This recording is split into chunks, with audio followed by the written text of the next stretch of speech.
السلام علیکم ورحمۃ اللہ وبرکاتہ نحمده ونصلی علی رسولہ الکریم اما بعد فاعوذ باللہ من الشیطان الرجیم بسم اللہ الرحمن الرحیم رب اشرح لی صدری ویسر لی امری واحلل عقدۃ من لسانی یفقہوا قولی.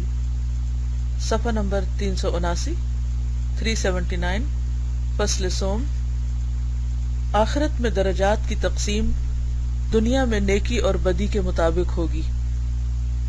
جیسا کہ ہم سب جانتے ہیں کہ اس زندگی کے بعد ایک ایسا دن آنے والا ہے کہ جس میں تمام انسانوں کا حساب ہوگا اور ان کو یہ بتایا جائے گا کہ انہوں نے دنیا میں کیا کیا، اور پھر جیسے کام انہوں نے کیے ہوں گے اس کے مطابق انہیں بدلہ دیا جائے گا اور ان کے درجات متعین کیے جائیں گے.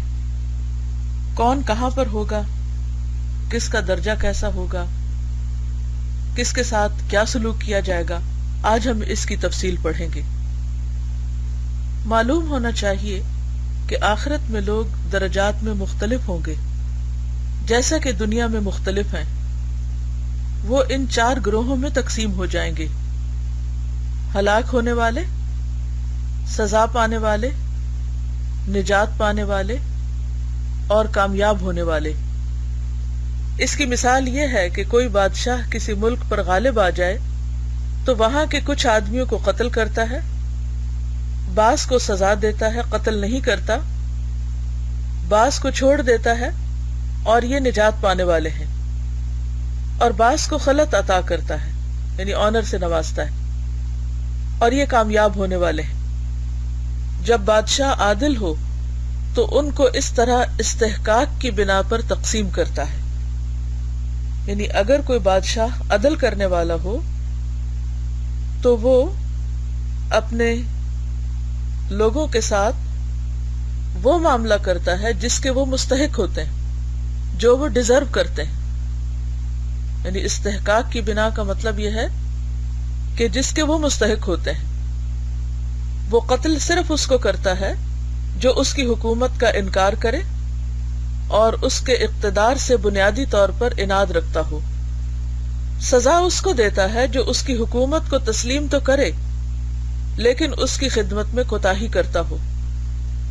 یعنی باغی نہیں ہے لیکن کوتاہ ہے، کام چور ہے، ذمہ داریوں کو پوری طرح نہیں نبھاتا، اور جو اس کی حکومت کو تسلیم کرے اور کوتاہی بھی نہ کرے اس کو چھوڑ دیتا ہے. اور جو آدمی اپنی عمر بادشاہ کی مدد اور خدمت میں صرف کرتا ہو اسے خلعت عطا کرتا ہے. تو انہوں نے یہاں بہت اچھی تقسیم کر دی ہے لوگوں کے عمل کے مطابق کہ جو جیسا کرے گا ویسا بھرے گا. اور اس سے بات پوری طرح سمجھ میں آتی ہے کہ کچھ لوگ تو اللہ سبحانہ و تعالیٰ کا انکار کرنے والے ہیں، تو اللہ کو حق ہے کہ پھر وہ ان کو سزا دے اور کبھی بھی معاف نہ کرے. اور یہ پہلی کیٹیگری میں آتے ہیں اس بادشاہ کی طرح کہ جو باغیوں کو قتل کر دیتا ہے، یعنی ان کو زندگی کے حق سے محروم کر دیتا ہے. تو جہنم میں جانا بھی دراصل زندگی کے حق سے محروم ہونا ہے. پھر دوسری طرف وہ لوگ آتے ہیں کہ جو اللہ کو مانتے تو ہیں لیکن اللہ کی عبادت نہیں کرتے. کچھ لوگ ایسے بھی ہیں کہ جو اللہ کو بھی مانتے ہیں اور عمل میں کوتاہی نہیں کرتے لیکن کوئی بہت اعلیٰ درجے کے عمل بھی نہیں کرتے. ایسے لوگ جو ہیں وہ چھوڑ دیے جائیں گے.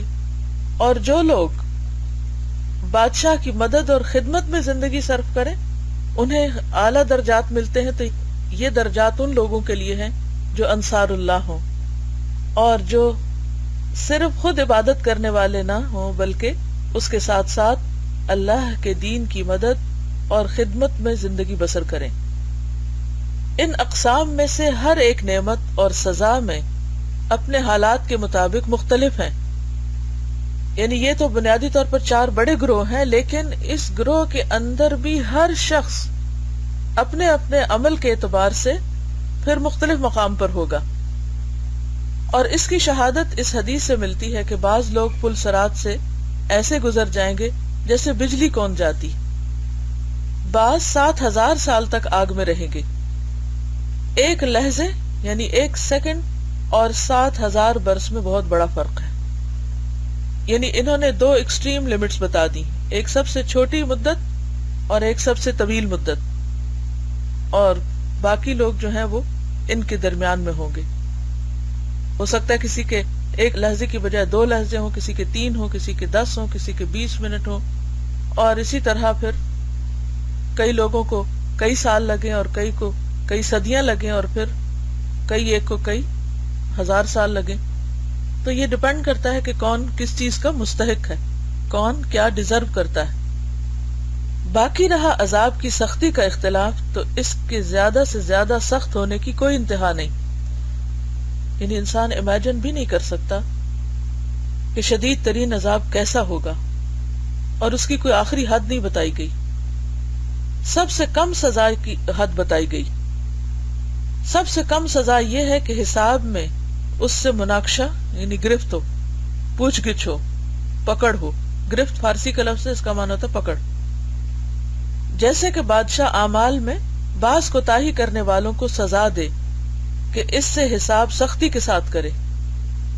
وہ کبھی معاف کر دیتا ہے، کبھی کوڑے سے مارتا ہے، اور کبھی کسی اور طرح کی کوئی سزا دیتا ہے. نیک بختوں یعنی نیک لوگوں کی منازل یعنی درجات بھی اسی طرح نعمتوں میں مختلف ہوں گی. یعنی جس طرح سزاؤں کے درجے ہیں اسی طرح نعمتوں کے بھی ہیں. اور یہ سب امور قرآن و حدیث اور نور معرفت سے معلوم ہوتے ہیں. یعنی بعض چیزیں قرآن مجید کا مطالعہ کرنے سے ٹیکسٹ کے ذریعے پتہ چلتی ہیں، بعض احادیث سے پتہ چلتی ہیں، اور بعض ان کے گہرے مطالعے کے بعد انسان کو سمجھ آنے لگتی ہیں جب وہ ان تمام معلومات کو ایک دوسرے سے ریلیٹ کرتا ہے، کنیکٹ کرتا ہے. اس کی تفصیل کے سلسلے میں ہم یہ کہتے ہیں کہ جس آدمی نے اصل ایمان کو مضبوط کیا یعنی جڑ مضبوط کی، کبیرہ گناہوں سے بچا، تمام فرائض اچھی طرح ادا کیے، جیسے نماز ہے تو قد افلح المؤمنون الذین هم فی صلاتهم خاشعون، کہ یقیناً کامیاب ہو گئے وہ مومن جو اپنی نمازوں میں خشوع اختیار کرتے ہیں. اور پھر والذین هم علی صلواتهم یحافظون، اور وہ اپنی نمازوں کی حفاظت کرتے ہیں. اولئک هم الوارثون الذین یرثون الفردوس، کہ وہ ورثے میں جنت پائیں گے جو جنت الفردوس ہے، یہی لوگ جنت کے وارث ہوں گے. تو وہ لوگ جنہوں نے اپنے آپ کو کبیرہ گناہوں سے بچایا اور فرائض کو اچھی طرح ادا کیا، زکوٰۃ دی تو اچھی طرح دی، روزے رکھے تو بہت آسان طریقے سے رکھے، حج کیا تو حج مبرور کا درجہ پایا. اگر کبھی صغیرہ گناہ متفرق طور پر یعنی کبھی کبھار سرزد ہوئے اور ان پر بھی اصرار نہیں کیا تو اس کے متعلق امید ہے کہ اسے معاف کر دیا جائے گا. قرآن پاک نے تصریح کی ہے کہ کبائر سے پرہیز کرنا صغیرہ گناہوں کا کفارہ ہو جاتا ہے. قرآن پاک نے تصریح کی ہے یعنی وضاحت کی ہے کہ کبائر سے پرہیز کرنا صغیرہ گناہوں کا کفارہ ہو جاتا ہے. ایسا آدمی یا تو مقربین میں شامل ہوگا، کون؟ جو کبیرہ گناہوں سے بچے، یا اصحاب الیمین میں، اور یہ اس کے ایمان اور یقین کے مطابق ہوگا. یعنی صرف اعمال بھی کافی نہیں، اس کے لیے کیا ضروری ہے کہ ایمان اور یقین ہو. اگر وہ کم ہوا اور کمزور ہوا، یعنی ایمان کم اور کمزور ہوا تو اس کا مقام نیچے ہوگا، اور اگر زیادہ ہوا اور طاقتور ہوا تو اس کا مقام بلند ہوگا. تو اصل چیز ایمان ہے. مقربین بھی اللہ تعالیٰ کی معرفت کے مطابق مختلف ہوں گے. یعنی مقربین کے بھی درجات ہیں، اور جس کے پاس جتنی معرفت ہوگی، اللہ کی پہچان ہوگی، اللہ کی جیسی محبت ہوگی، اس کے مطابق وہ اس کے قریب ہوں گے. کیونکہ معرفت میں عارفین یعنی معرفت رکھنے والوں کے درجات لا تعداد ہیں، صرف ایک درجہ نہیں ہے. معرفت کے سمندر کا کوئی کنارہ نہیں، اس لیے دنیا میں کوئی پیمانہ نہیں کہ جس سے انسان جج کر سکے کہ کون معرفت کے کس درجے پر ہے. غوطہ خور یعنی ڈائیورز جو ہیں اس میں اپنی طاقت کے مطابق غوطے لگاتے ہیں. یعنی جب انسان غوطہ لگاتا ہے یعنی ڈائیو کرتا ہے تو پانی کا ایک پریشر ہوتا ہے، تو جس کے اندر جتنی طاقت ہوتی ہے وہ اتنا ہی نیچے جاتا ہے. تو اسی طرح اللہ تعالیٰ کی ذات، اللہ تعالیٰ کی صفات کے بارے میں جو غور و فکر ہے اور اللہ تعالیٰ کے ساتھ انسان کا ایک تعلق اور رشتہ اور واسطہ اور ایک کنیکشن ہے، وہ ہر ایک کا مختلف ہے. کوئی اللہ کو اپنے بالکل قریب پاتا ہے، کوئی لوگوں میں بیٹھے ہوئے بھی اپنے رب کو یاد کرتا رہتا ہے. کسی کی معرفت صرف اس وقت زیادہ ہوتی ہے کہ جب وہ باہر نکل کر کہیں اللہ کی قدرت کی نشانیوں کو دیکھتا ہے. تو بہرحال ہر شخص کی اپنی اپنی ایمانی طاقت ہے اور اس کے اپنے مزاج اور اپنی سوچ اور اپنے خیالات پر ہے کہ وہ اللہ کے بارے میں کیا سوچتا ہے. اصحاب الیمین کا اعلیٰ درجہ مقربین کے ادنا درجے کے برابر ہے. یعنی مقربین کا جو سب سے چھوٹا درجہ ہے وہ اصحاب الیمین کا اعلیٰ ترین درجہ ہے، وہاں جا کے کنیکٹ ہوں گے. یہ اس آدمی کا حال ہے جو کبائر سے بچے اور فرائض ادا کرے، یعنی کبیرہ گناہ چھوڑ دے اور اپنے فرائض پورے کرے. جس نے کبیرہ گناہوں کا ارتکاب کیا اور ارکان اسلام کو ترک کیا، یعنی جو 5 پلرز آف اسلام ہیں، یعنی عبادات جو ہیں، ان میں سے کسی کو ترک کیا لیکن موت سے پہلے پہلے خالص توبہ کر لی، یعنی اپنی زندگی میں اس سے کچھ گناہ ہو گئے لیکن توبہ کر لی، تو یہ ان لوگوں کے ساتھ ملحق ہو جائے گا جنہوں نے سرے سے گناہ کا ارتکاب ہی نہیں کیا، یعنی نیک لوگوں کے ساتھ شامل ہو جائے گا. کیونکہ گناہوں سے توبہ کرنے والا ایسا ہی ہے جیسے اس نے کوئی گناہ نہیں کیا. دھویا ہوا کپڑا ایسا ہو جاتا ہے گویا کہ وہ میلا ہوا ہی نہ تھا. جو آدمی توبہ سے پہلے مر جائے اس کا معاملہ خطرناک ہے. اگر گناہ کے اصرار پر موت ہو جائے تو یہ اس کے ایمان کے متزلزل ہونے کا سبب بن جاتا ہے، خصوصاً جب کہ اس کا ایمان تقلیدی ہو. تقلیدی کا مطلب یہ ہے کہ ماں باپ سے بس اس نے اپنا ایمان لیا یا دین سیکھا اور جو لوگ کر رہے تھے بس وہ ویسے ہی کر رہا تھا، اس نے شعوری طور پر کوئی ایمان قبول نہیں کیا. کہ وہ ادنا شک اور خیال سے تحلیل ہو جاتا ہے، یعنی ایسا ایمان ہے بس کہ تھوڑا سا ہی شک آیا اور وہ ختم، رخصت. جبکہ یقین کرنے والے عارف کا ایمان ضائع ہو جانے کا خوف نہیں ہوتا. اس کو ایک مثال سے سمجھانا چاہوں گی. جیسا کہ آپ جانتے ہیں کہ موسیٰ علیہ السلام نے بنی اسرائیل کو فرعون سے نجات دلائی اور اللہ سبحانہ وتعالیٰ نے حکم دیا کہ وہ فوراً راتوں رات ان اسر بعبادی لیلاً، کہ رات کے وقت میرے بندوں کو نکال کے لے چلو. تو موسیٰ علیہ السلام نے بنی اسرائیل کو حکم دیا کہ وہ سارے کے سارے فوراً ایک رات کے اندر ملک چھوڑ دیں، فوراً ہجرت کریں. جب وہ نکلے تو تیز تیز وہ صبح ہونے تک نکل گئے حتیٰ کہ فرعونی ان کو بظاہر نہ دیکھ سکے. بہرحال انہوں نے چاروں طرف لوگ دوڑائے تو پتہ چلا کہ ایک ہی رات میں ہزاروں کی تعداد میں لوگ ایک ملک سے نکل کر دوسرے ملک کو جا رہے ہیں. ادھر فرعون کو مشکل ہوئی، اس نے اپنی فوجیں اکٹھی کی اور ان کا پیچھا کرنا شروع کیا. اب ایک مقام ایسا آیا کہ جب فرعون کی فوجیں بنی اسرائیل کے قریب پہنچ گئی تھی یا وہ ان کو نظر آنے لگے، اس وقت بنی اسرائیل میں سے کچھ لوگ اس قدر شدید گھبرائے کہ انہوں نے موسیٰ علیہ السلام سے کہا کہ ہم تمہیں چھوڑ کر فرعون سے جا ملتے ہیں.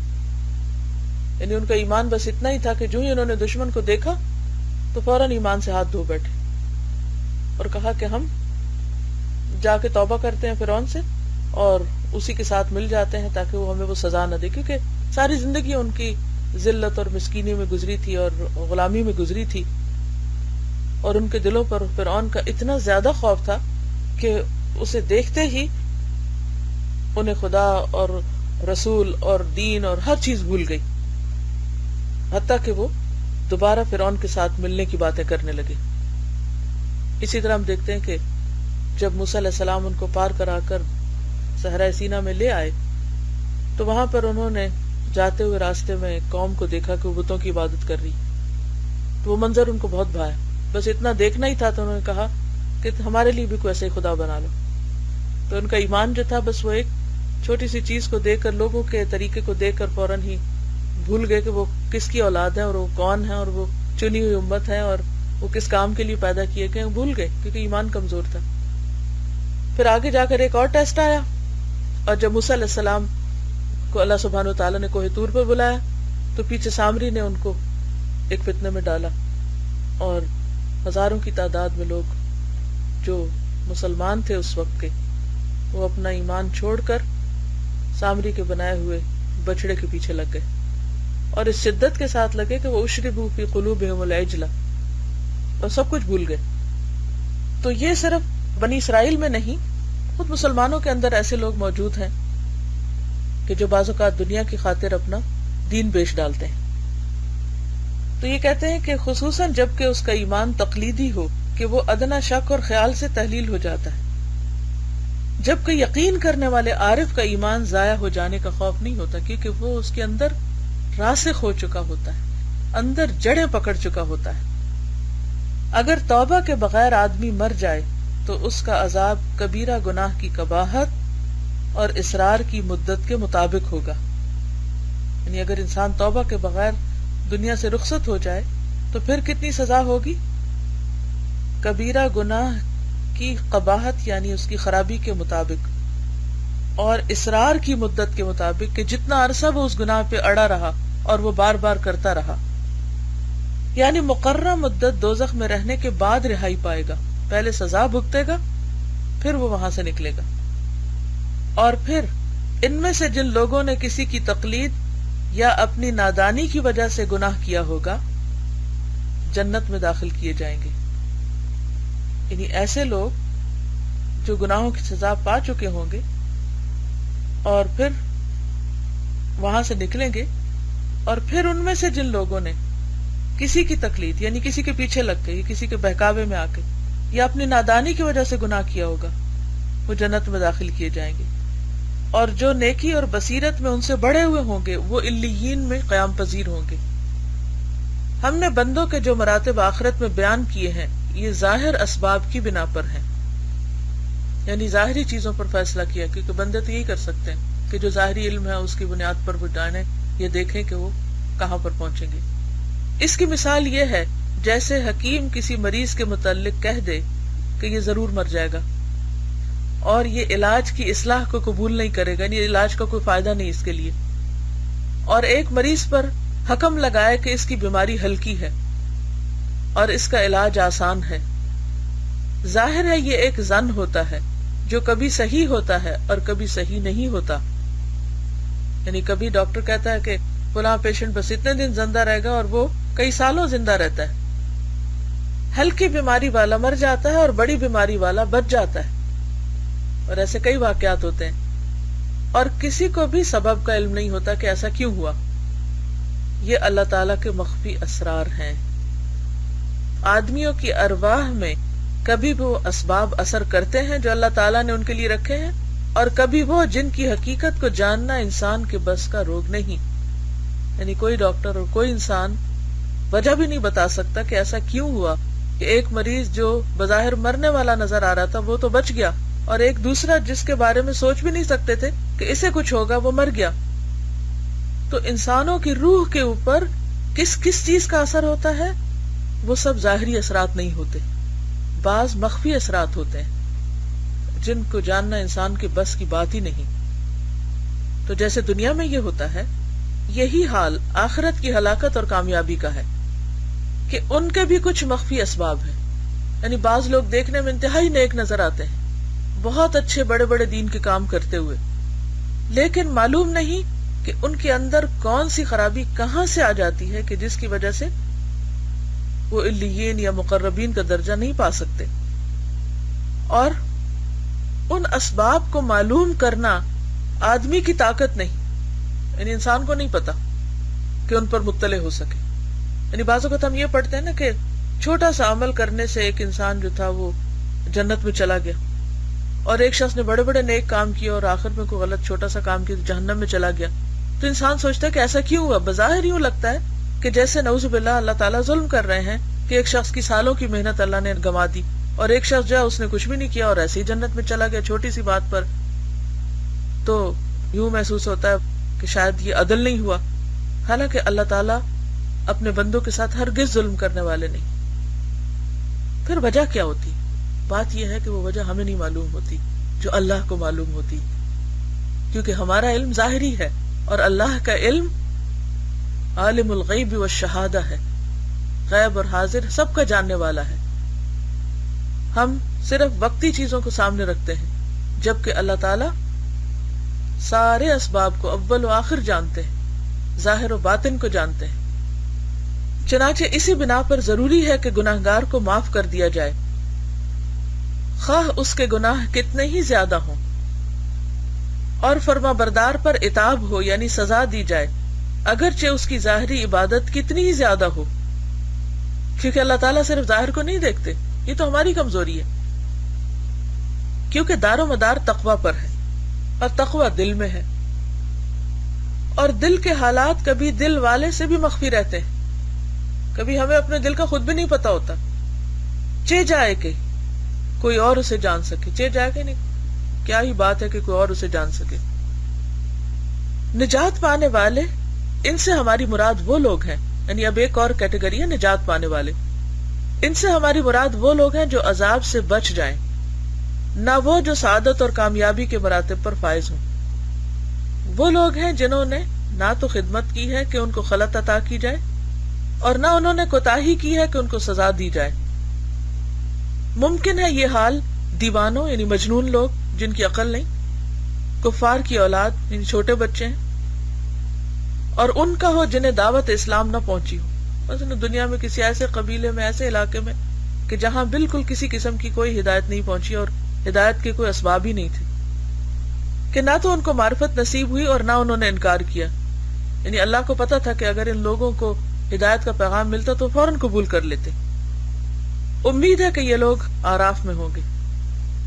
رہے کامیاب ہونے والے، دراصل یہی لوگ عارف، مقرب اور سابق ہیں. عارف یعنی جو اللہ کی پہچان رکھتے ہیں، معرفت رکھتے ہیں. مقرب جو اللہ نے قریب کر لیے یعنی اللہ کے قریب ہو گئے، اور سابق جو آگے جانے والے، دوڑ لگانے والے. اور یہی وہ لوگ ہیں کہ جو کچھ ان کے لیے آنکھوں کی ٹھنڈک تیار کی گئی ہے وہ کوئی بھی نہیں جانتا. یہ لوگ جنت کے حریص نہیں ہیں بلکہ اللہ کی ملاقات اور اس کے دیدار کے شائق ہیں.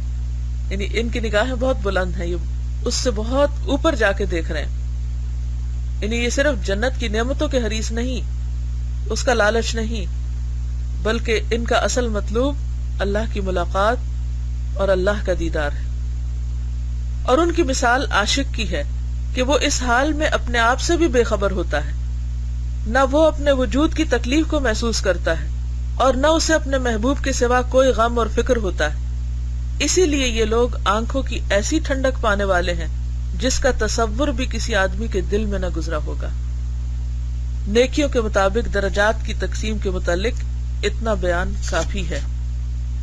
تو اس سے پتہ یہ چلتا ہے کہ ہر شخص اپنی اپنی سوچ، اپنے اپنے علم، معرفت، اللہ کے ساتھ خصوصی تعلق، نیک اعمال اور پھر برائیوں سے بچنے اور گناہوں سے دور بھاگنے اور اللہ کی ناراضگی کے کاموں کو جلد چھوڑ دینے کے متعلق جو رویہ اختیار کرتا ہے، قیامت میں اس کے مطابق بھی معاملہ کیا جائے گا. اور اس کے علاوہ کچھ ایسی چیزیں ہیں جو صرف اللہ کے علم میں ہیں، تو اللہ تعالیٰ اپنے اس خاص علم کی بنا پر اپنے عدل کے ساتھ بندوں کے ساتھ ویسا معاملہ کرے گا جس کے وہ مستحق ہوں گے. تو آج کا باب تو ختم ہوا.